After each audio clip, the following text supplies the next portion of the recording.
Hello and welcome to my channel, Dr. Kas Radiology. My name is Dr. Abdul Khatri. I am first year resident doctor in DMRE. In this video, I am going to talk about contrast media for X-ray and CT scan. We will talk about their different types, classification, their uses, side effects, and the treatment of the side effects in very briefly. So let's start with the definition.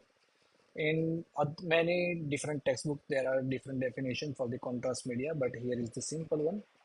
So any agent used to enhance the appearance of structure on the radiological image. So this is applicable for any modality like X-ray, CT scan, or USG or MRI. So based on different modalities, contrast media, we have contrast media for X-ray and CT scan, for USG, for MRI. We are going to talk about for only X-ray and CT scan only. Yes, USG also having contrast media. They are small bubbles made up of phospholipids, which increases the reflectivity of the ultrasound. MRI, contrast media, which is based on mainly gadolinium. So X-ray and CT scan contrast media are further classified as negative contrast media and positive contrast media. Negative means radiolucence is there, and positive means the radio dense or radio opaque on X-ray or CT scan image. So negative contrast media examples are air, water, mannitol. On other hand, example for positive contrast media is barium sulphate, oily contrast media which is no more used now, and water soluble iodinated contrast media. So here is the example for positive contrast media. This is the axial CT scan image. Patient has taken oral positive contrast agent. We can appreciate the bowel wall which is whiter, radio dense.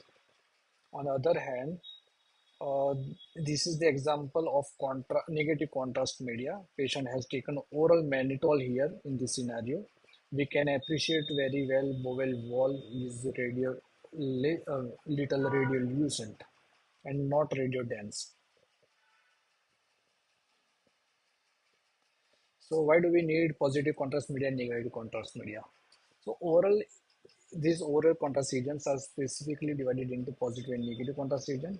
Positive contrast agents, they have high attenuation of bowel. The major disadvantage of this positive contrast agent is we cannot very well appreciate the bowel wall and mucosal details. So positive contrast agents is mostly used for extraluminal pathology. But sometimes when we want to detect bowel leakage, post-operative status of bowel leakage or fistula, we use positive contrast agent. Other than extraluminal solid organ pathology, we use positive oral contrast agents.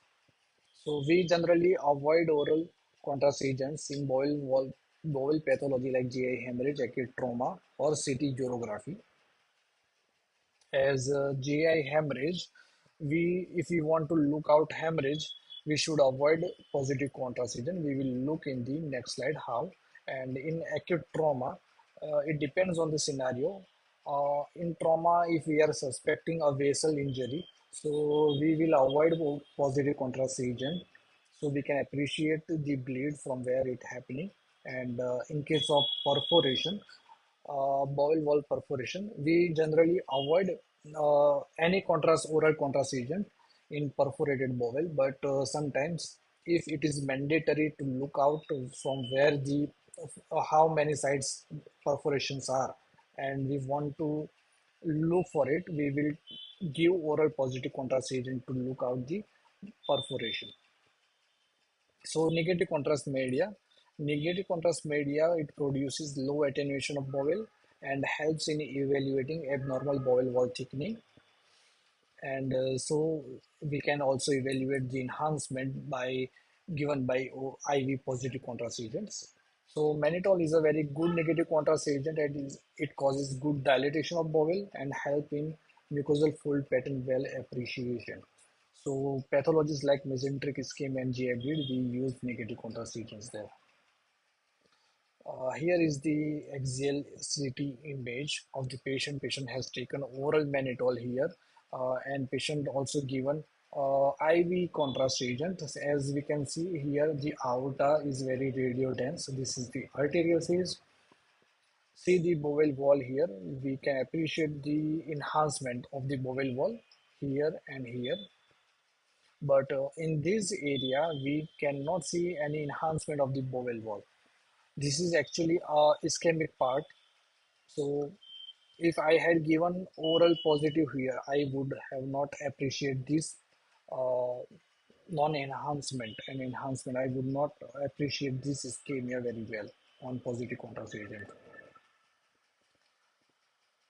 This is the video where I'm showing patient having oral negative mannitol contrast taken, and there is IV contrast also given. As we can see, this is also arterial phase video.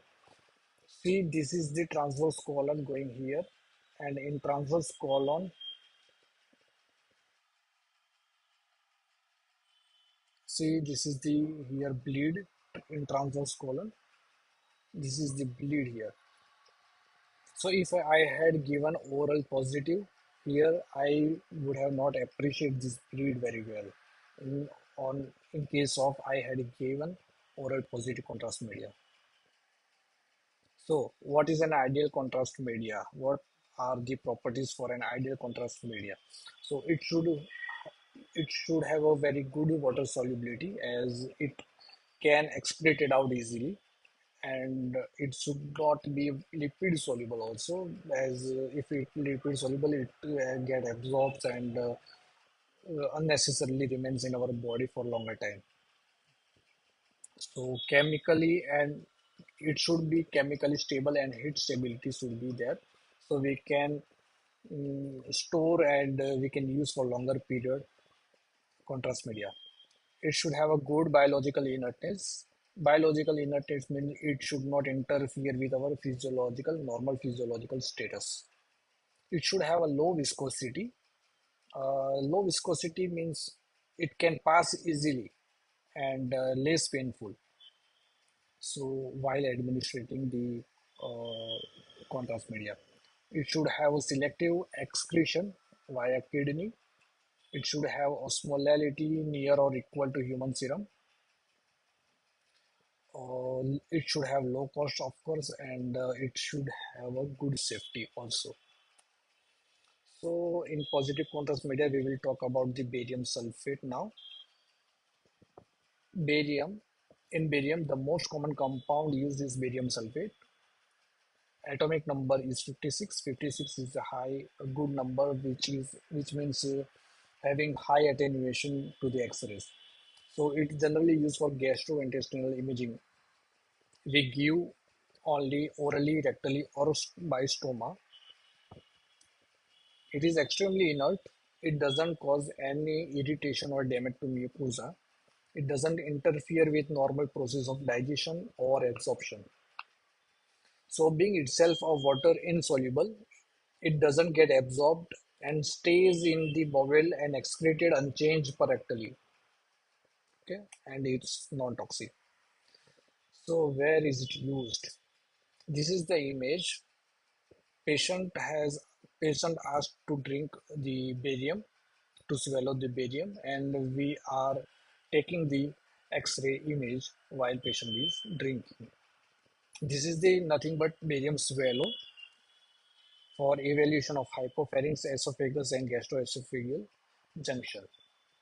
This is the example of barium meal for evaluation of the stomach and proximal duodenum.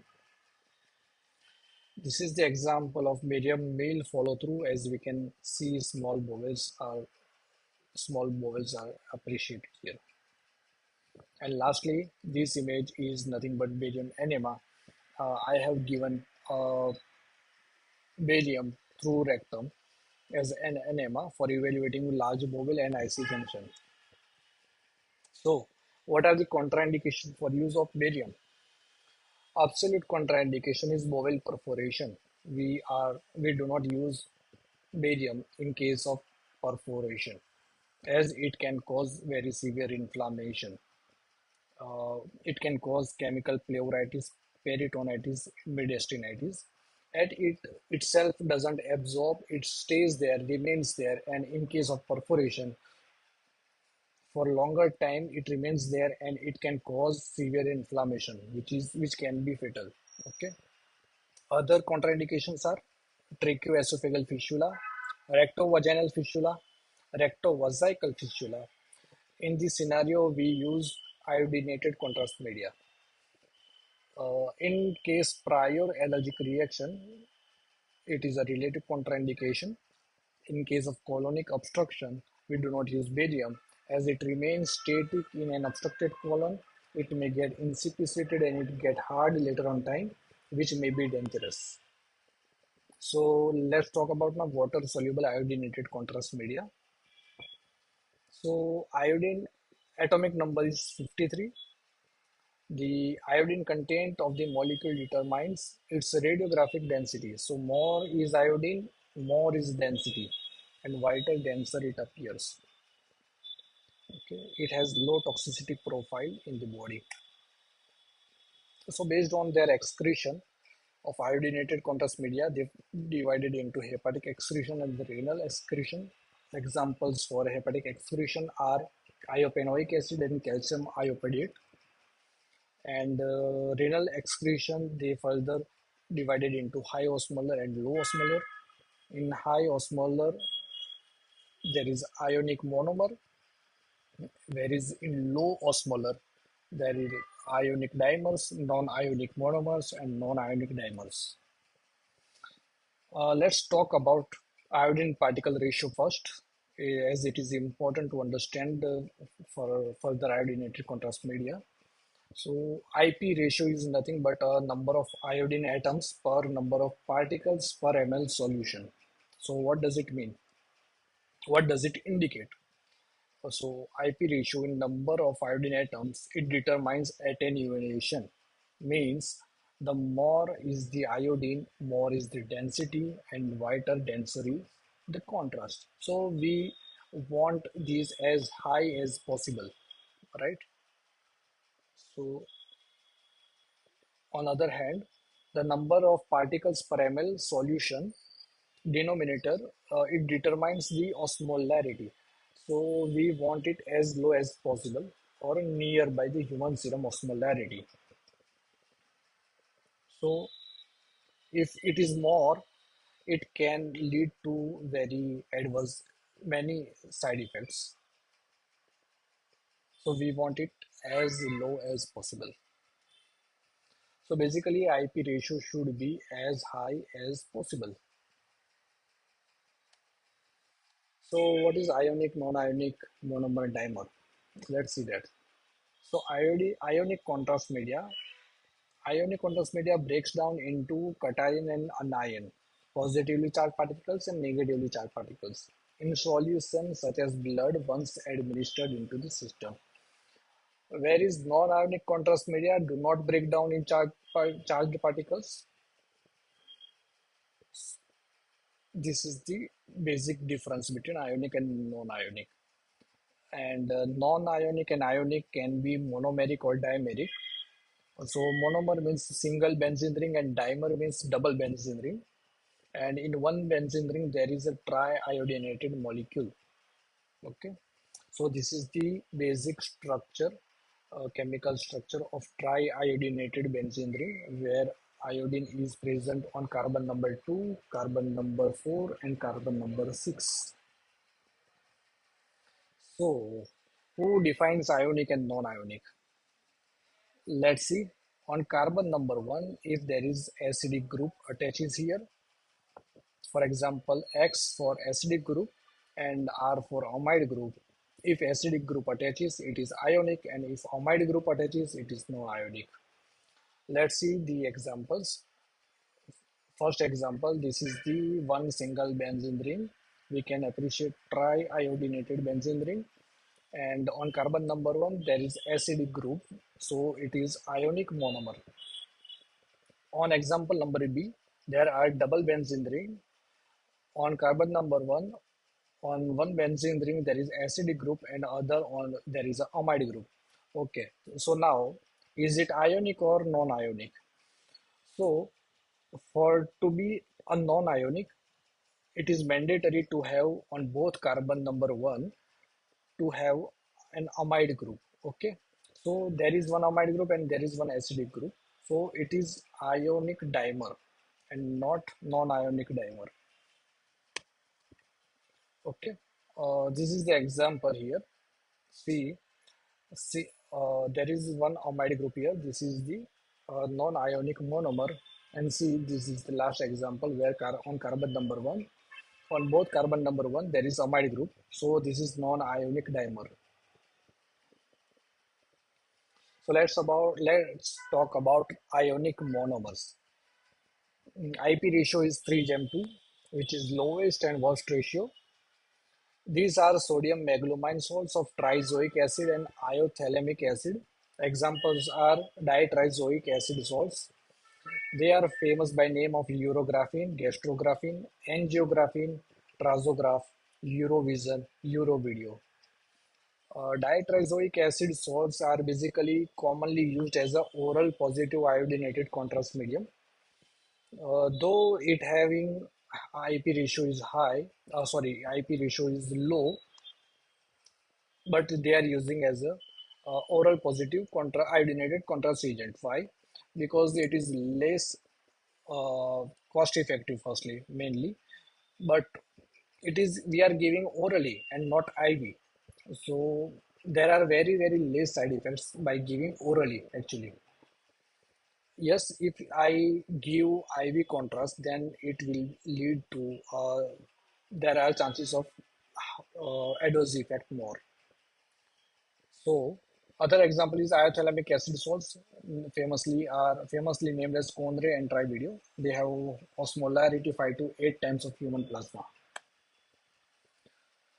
Now let's talk about ionic dimers. IP ratio is 6:2. They are slightly better IP ratio than ionic monomer. Examples are ioxalic acid and iocarmic acid. Please note here, any ionic contrast media is absolute contraindicated for use of myelography. What is myelography? We inject the contrast media into the subarachnoid space where we inject and we study the spinal cord and the further structures. So why they are contraindicated? Ionic contrast media are contraindicated in myelography. Why? Uh, it is mainly due to very side effects. There is many side effects studied due to ionic contrast media in myelography. The etiology could be ionic nature itself, as if we introduce ionic contrast media into the body, they further break down into charged particles. Okay, as we discussed earlier, these charged particles can destabilizes the potential membrane, so it can lead to severe side effects and may be fatal very. So we do not give any ionic contrast media in myelography. So non-ionic monomers. Let's talk about non-ionic monomer. IP ratio is 3:1. This group is most common group of contrast media used clinically and safest of the clinically used group of contrast media. Also similar to the IP ratio is similar to the ionic dimer having a 6:2, non-ionic monomer has 3:1, right? So basically it's same. Osmolarity is around twice that of human plasma. Examples are matrizamide, which is the first member of this group, but which is not used now commonly. Iohexol, which is famously known as Omnipec, most common and safest of clinically used in the individual contrast media. Other are iopamidol, ioversol, and iopromide. Now, non-ionic dimers. IP ratio is 6:1, which is highest and the best ratio. It is isoosmolar group of contrast media, and osmolarity is similar to that of human plasma. And theoretically, this is the safest contrast, but due to cost constraint, not very commonly used. Examples are iotrol, iotrolone, and iodixanol.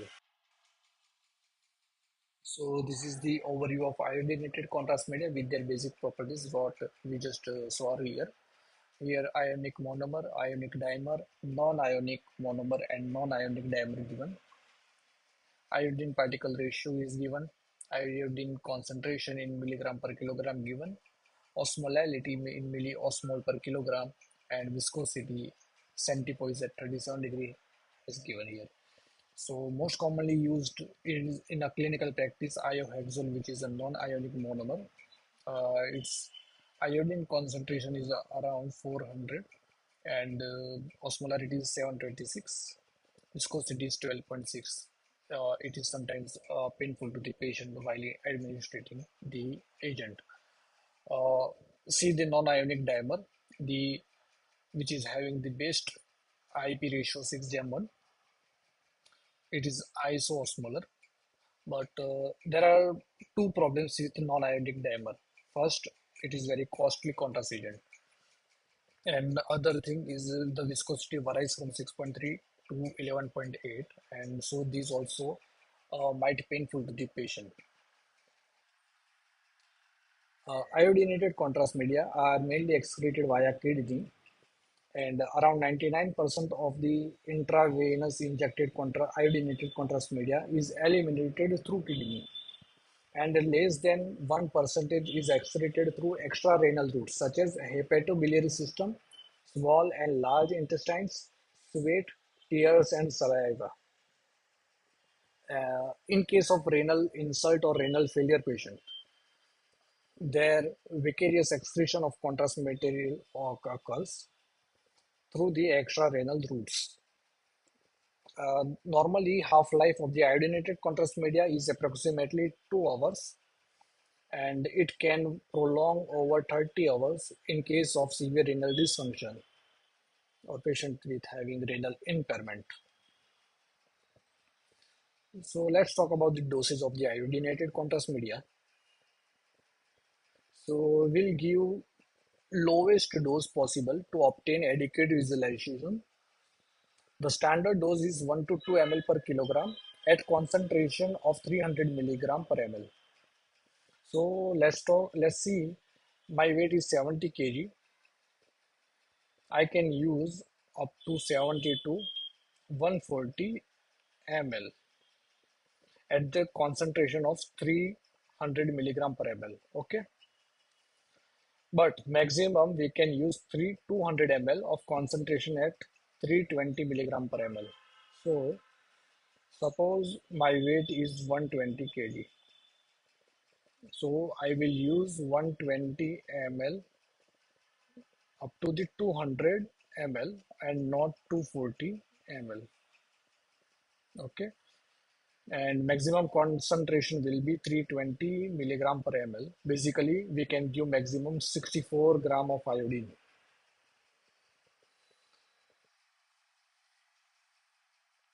So now let's talk about the adverse effect of iodinated contrast media. They are broadly divided into acute and delayed adverse reactions. So when to label acute and when to label delayed. From administration of the contrast media to the 30 minutes, we will label it as an acute adverse effect, and delayed after 30 minutes up to the 1 weeks. So from administration up to the 30 minutes for acute, and after 30 minutes to the 1 week is delayed. So in acute there is allergic like and physiologic adverse effect, and in delayed allergic like and non-allergic like adverse effect. So what are the risk factors for adverse reaction to iodinated contrast media? So firstly, allergic component itself.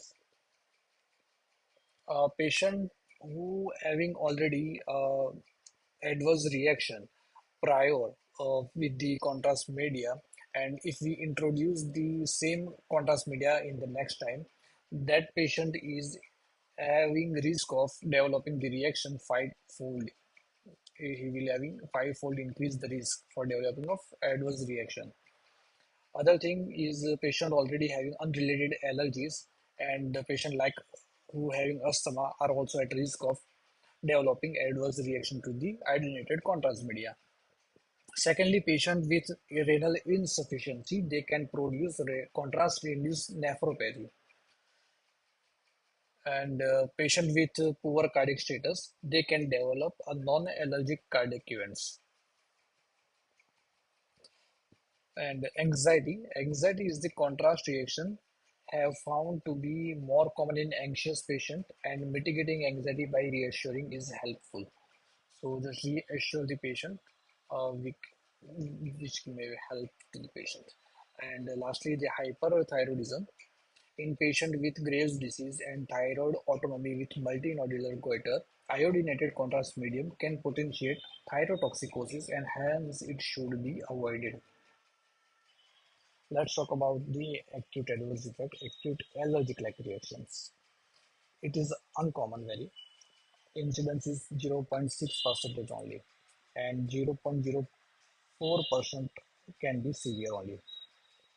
Fatality rate is 0.9 per 100,000 injection of low osmolar iodinated contrast media.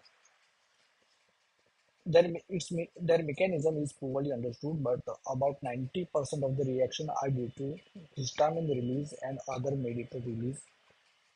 There could be possible conversion of L-arginine into nitrous oxide, activation of the complement system. There is a development of pseudoantigens and activation of the clotting factor 12. So acute adverse reaction can be graded mild, moderate, and severe. Mild, which is self-limiting, moderate may require medical treatment, and severe can be life-threatening and can cause permanent morbidity or death if not managed appropriately. So in case of history of allergic reaction to contrast media, how to prevent? We prevent by giving pre-medication. We can give 12 or 13 hours prior the study, we give oral steroid. There are a specific regimen recommended, like 32 milligram of prednisolone orally given 12 hours before and 2 hours before the contrast medium administration. And phenyramine 25 milligram in IV and IM or diphenhydramine 50 milligram orally may be added. Acute physiologic reaction.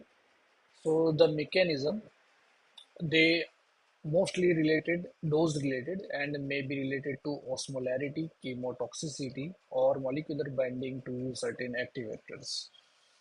Uh, Reactions unrelated to contrast media, symptoms like pyrogenic reaction, there will be fever, vasovagal reaction, especially in anxious and psychosomatic patient, hypoglycemia can also occur, and hypertensive attacks in patient with pheochromocytoma can occur. Chemotoxic reactions. As we all know right now, as iodine is very firmly bound to the benzene ring, these side effects are probably due to toxicity of the contrast medium ion rather than of its iodine content. So these include cardiac side effects, neurological side effects, renal side effects, as well as vascular manifestations. This all can happen. And in hyperosmolar reactions, due to very high osmolality of these compounds, predominantly in the hyperosmolar iodinated contrast media, adverse reaction may occur when large volumes are injected, and predominant in because of erythrocyte damage, endothelial damage, blood-brain barrier damage, vasodilatation, hypervolemia, and cardiac decomposition. All these side effects can happen due to hyper. These all are hyperosmolar reactions. So let's talk about post-contrast acute kidney injury. It is an umbrella term in which contrast-induced nephropathy and other entities comes under. It is a sudden deterioration in renal function that occurs within 48 hours following the intravascular administration of iodinated contrast media. The mechanism can be chemotaxic as well as osmotic event. Uh, Here, please note that in few studies with appropriate control group, they have demonstrated that contrast-induced nephropathy is less common than what previously believed, and after post-procedure elevation in serum creatinine could be attributed to causes other than contrast administration. Means in such events where nephrotoxic event had happened and there is elevation in the serum creatinine, it is found that it is not due to that contrast media, but there is some other etiology is possible.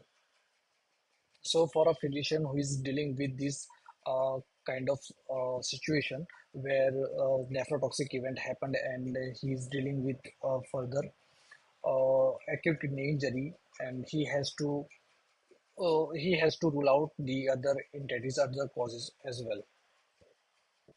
So, post contrast acute kidney injury, how to label AKI, what criteria there are. According to the acute kidney injury network criteria, to diagnose AKI, uh, after of nephrotoxic event within 48 hours, if these three things happen, we can label it acute kidney injury. So absolute serum creatinine increase more than or equal to 0.3 milligram per deciliter, urine output reduced to 0 less than or equal to zero point 0.5 milliliter per kilogram per hour for at least 6 hours, a percentage increase in serum creatinine more than or equal to 50 percentage. So, what are the risk factors for acute kidney injury or contrast-induced nephropathy? Firstly, pre-existing renal impairment, that is, patient already having serum creatinine more than 1.3 milligram per deciliter and GFR less than 60 ml per minute. This is the single most important risk factor. That's why we requisite the serum creatinine prior to the any contrast study. Others are dehydration, congestive heart failure, chronic use of nephrotoxic drugs like NSAIDs, aminoglycosides, hypersensitivity disease such as multiple myeloma, hyperuricemia, proteinuria, diuretic use, diabetes mellitus and age more than 70 years, and multiple iodinated contrast medium doses in short time interval like less than 24 hours. These all are risk factors for developing of acute kidney injury or we can say contrast-induced nephropathy. So how to prevent contrast-induced nephropathy in high-risk individual? So avoid giving iodinated contrast media and try to make a diagnose through other modality if possible like USG and MRI. And if it is necessary to do contrast study, iodinated contrast study, we use the lowest possible dose. Other is selection of the contrast media. Choose always low osmolar contrast media and iso-osmolar contrast media. Thirdly, hydration. Give prior hydration is the single most effective way to prevent contrast-induced nephropathy. And lastly, sodium bicarbonate. In high-risk individual, it is studied that by using sodium bicarbonate prior to the contrast study, it is beneficial for preventing contrast-induced nephropathy. So the method is short duration treatment where we give 166 milliequivalents per liter of sodium bicarbonate IV bolus with dose of 3 ml per kilogram per hour for 1 hour immediately before injecting of radio contrast. And during the being study is conducted, subsequent treatment with the rate of 1 ml per kilogram continue, and after the scan completed, we will continue the same fluid same at the same rate for the next 6 hours. So renal dialysis patient and the use of iodinated contrast media. Contrast agents are readily cleared by dialysis as they have low molecular weight and are not protein bound. But in a renal failure patient, emergent dialysis after the contrast administration is debatable, though the concentration of the contrast from the body can be effectively reduced by the dialysis, but it has not shown to offer protection against contrast-induced nephropathy in high-risk individuals. As we are giving the iodinated contrast media in high-risk individual patient with having very severe renal dysfunction, they have already a hyperosmolar state, and by giving the positive iodinated contrast media, they can lead to further damage. So, management for acute adverse effect. Firstly, we'll observe the patient for at least 30 minutes after the contrast study, because most of the adverse effect happens between this period only, and we keep the IV cannula to the patient if there is any requirement to give medication if there is any adverse effect in this period. So in case of hypotension and with bradycardia reaction, secure the airway, monitor the vital sign, elevate the legs for 60 degree and prefer Trendelenburg position. So the blood can good amount of blood can be present in for the brain, or we can use the Trendelenburg. This is the Trendelenburg position. Secure the IV access, rapid administration of the RL or normal saline, give atropine if required, and call for the assistance. In case of hypertension, in case of severe hypertension, give oxygen, monitor ECG, pulse, and blood pressure, give nitroglycerin 0.4 milligram tablet sublingual, and we can repeat up to 3 times. If there is no response, consider giving labetalol IV injection 20 milligram, then 20 to 80 milligram IV every 10 minutes, and we can give up to 300 milligram of injection labetalol. Transfer patient to the ICU for the observation. In case of patient having pheochromocytoma, phentolamine can be given 5 milligram IV. And if it is not available, we can use labetalol also. We can use labetalol also. So in case of seizures and or convulsion, give oxygen, give lorazepam 2 to 4 milligram IV, or we can give midazolam 0.5 to 1 milligram IV. If longer effect is required, we will obtain the consultation and consider phenytoin infusion. Rate is 15 to 18 milligram per kilogram at 50 milligram per minute. So in this scenario, we will monitor partial pressure of the oxygen, as we are giving benzodiazepine and it drives respiratory depression. So we will monitor partial pressure of the oxygen by taking OBG. Pulmonary edema, give oxygen, head and to be elevated, and give diuretics furosemide 20 to 40 milligram IV slow push, and transfer to the ICU for the observation. So delayed reaction period is 30 minutes to 1 week after the administration of the contrast media. Mechanism is believed to be due to T cell mediated hypersensitivity. Reaction reported incidence is 0.5 to 14%. Here also the adverse reactions may be graded mild, moderate, and severe. The cutaneous symptoms like rash, urticaria, pruritus, similar to Stevens-Johnson syndrome, toxic epidermal necrolysis, or vasculitis can occur. Non-cutaneous symptoms like nausea, vomiting, fever, drowsiness, and headache. In severe cases, there could be hypotension, and hypotension can also occur. Delayed reaction in patient with renal dysfunction. They also includes iodine mumps, salivary gland swelling, and acute polyarthropathy. So management for delayed adverse reaction, mostly they are self-limiting and may require only supportive management. So conclusion, contrast media, like all other drugs, have their use and benefits for the patient, but they are not free from the side effects. There can be minor to severe life-threatening side effects can occur. So radiologists and other medical personnel who involved in the contrast agent use should be aware of these all side effects. So prior workup and based on knowledge, use strategies to minimize adverse effects and promptly be prepared to manage if there is any side effect.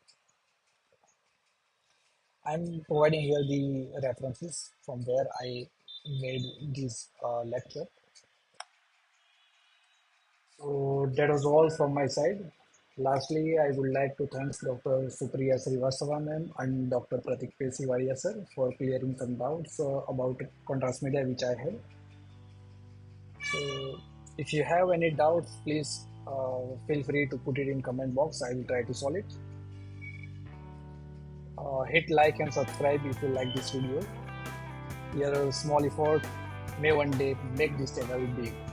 So thank you, goodbye, and have a good day.